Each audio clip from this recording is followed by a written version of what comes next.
Dear viewers, the topic for today is the year 2021 for Pakistan. How the year 2021,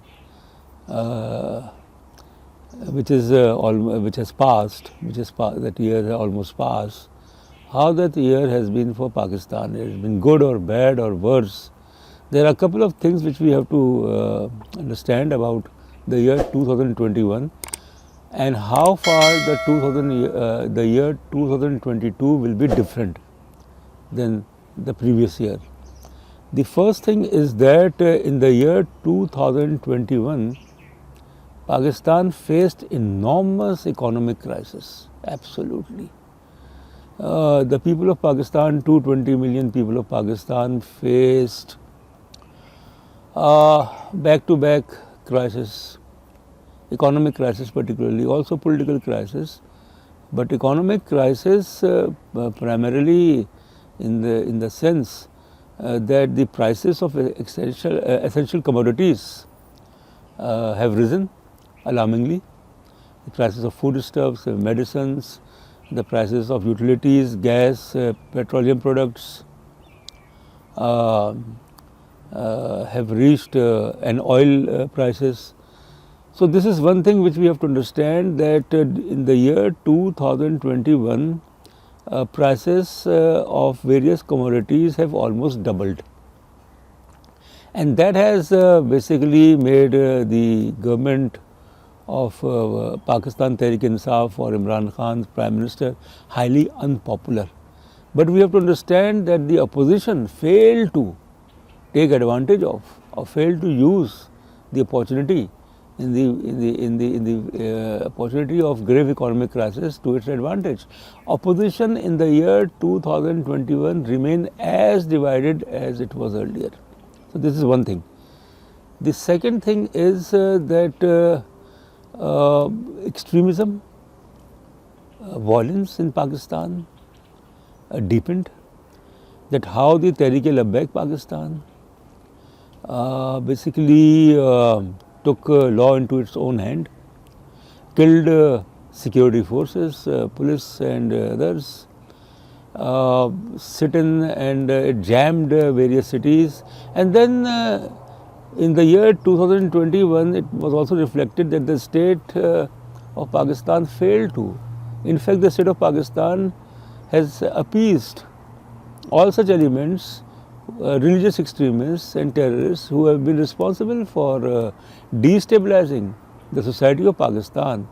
So the unwritten agreement, it has been made a history, that the unwritten agreement between the Tehreek-e-Labbaik Pakistan and the government of Pakistan last month, and as a result of that agreement, the crisis which got augmented because of Tehreek-e-Labbaik Pakistan sit-in and violence. So that crisis got mitigated, but then it also means that the state followed a policy of appeasement. The Sialkot incident, absolutely on 3rd of December this year, which put a bad name for Pakistan, that how a Sri Lankan national who was general manager of a company in Sialkot was lynched by a mob under the allegation of blasphemy.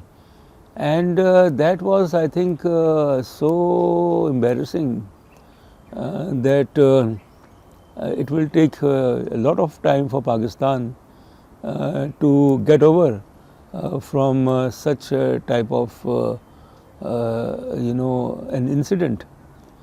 The third thing that in the year 2021 in foreign policy, relations between Pakistan and the US remained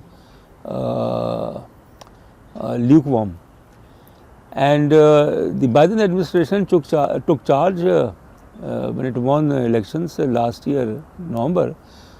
President Biden and Vice President Kamala Harris, they took charge in January, 3rd week of January 2021. There has not been any direct interaction between the Pakistan Prime Minister and the American President. So this is something which is amazing. It never happened before, that a year has passed and there has not been any sort of interaction or communication, direct communication between the Pakistani Prime Minister and the American President. There are reasons to it, that how the US blames Pakistan for the fiasco in Afghanistan. Relations with India also remain tense, that India and the US are like injured lions in Afghanistan. That the takeover of power by Taliban on August 15 and the unceremonial and shameful and humiliating withdrawal of US from Afghanistan, and of course the fact that India also closed its diplomatic mission in Afghanistan, that basically will take time, because both India and Afghanistan are waiting for an opportunity to teach Pakistan a lesson. So therefore, in the year 2021, one also witnessed some sort of strengthening of relations between Pakistan and Russia. And certainly in the year 2021, Pakistan got a foothold in Afghanistan, and the nuisance value of Indian presence in Afghanistan since October 2001, when Afghanistan was occupied by the US. So the Indian presence in Afghanistan is gone. So that is something which has given sign of relief, Pakistan.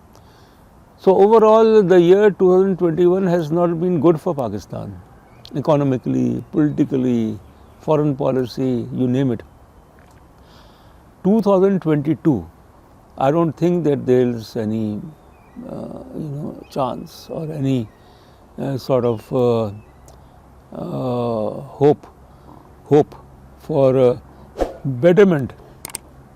It has been said that in the year 2022, on March 23rd, 2022, the Pakistan Democratic Movement (PDM) will launch a march in Islamabad, and by March 2022, the government of Imran Khan will go, but the government of Imran Khan will be toppled. I don't know how it will be done. It can only be done through a vote of no confidence.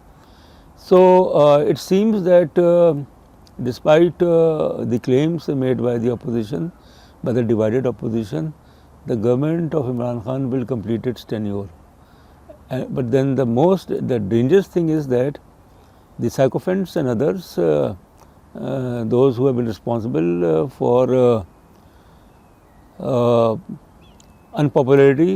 augmenting unpopularity of the PTI government, they are saying that the government will not only complete its term, the next term will also be of PTI. So that is, I think, they should not, because it will create more and more instability as far as the country is concerned. Thank you very much.